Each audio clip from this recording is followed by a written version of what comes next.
Қайырлы күн достар, менің пупы рецепттер каналыма қош келдіңіздер. Бүгін сіздермен муравейниктің пупы рецептісімен бөлісемін. Өте дәмді әрі оңай десерт, сондықтан видеоны соңына дейін қарап, міндетті түрде дайындап көріңіздер.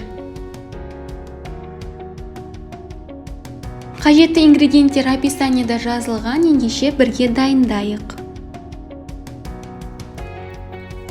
Бізге алдымен хлебцейді ұсақтап алу қажет. Қолмен, пышақпен немесе блендермен қалауыңызша ұсақтап аласыз. Менде бұл цельнозерновый хлебцей.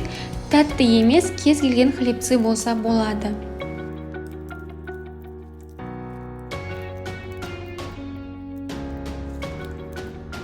Осылай видеодағыдай ұсақтап аламыз және ұсақталған жаңғақтар қосамыз. Менде бұл миндаль және грек жаңғағы. Мен алдын ала блендермен ұсақтап алдым. Бір ас қасық какао, ванильный сахар, сүт және табиғи бал қосып, барлығын араластырамыз.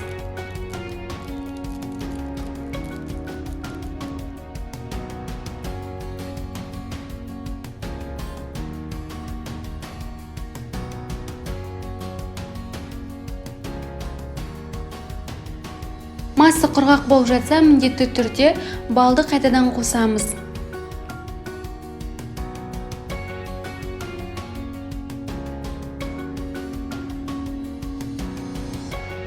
Барлығын жақсылап араластырып болған соң муравейниктің формасын жасаймыз.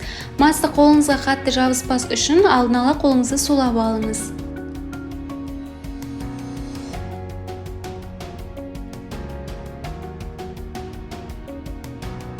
Осылай видеодағыдай біркелкі формада барлық муравейниктің формасын жасаймыз.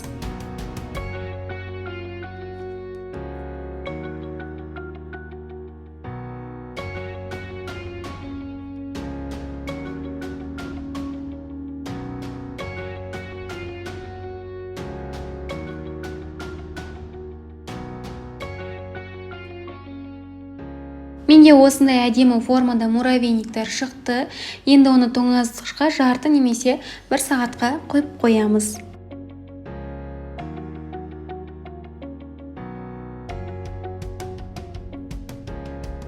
Бетіне ерітілген шоколадпен әсемдеуге болады.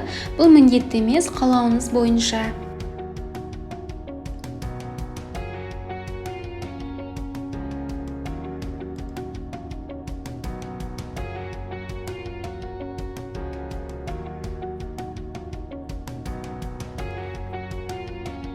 Осындай өте дәмді десерт муравейниктер дайын.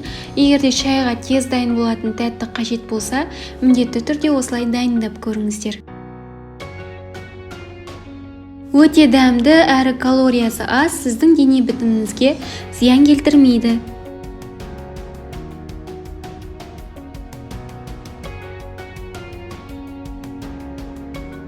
Видеоны соңына дейін қарағандарыңыз үшін рахмет. Видео ұнаса міндетті түрде лайк басып, пікір қалдырып каналыма тіркелуді ұмытпаңыздар.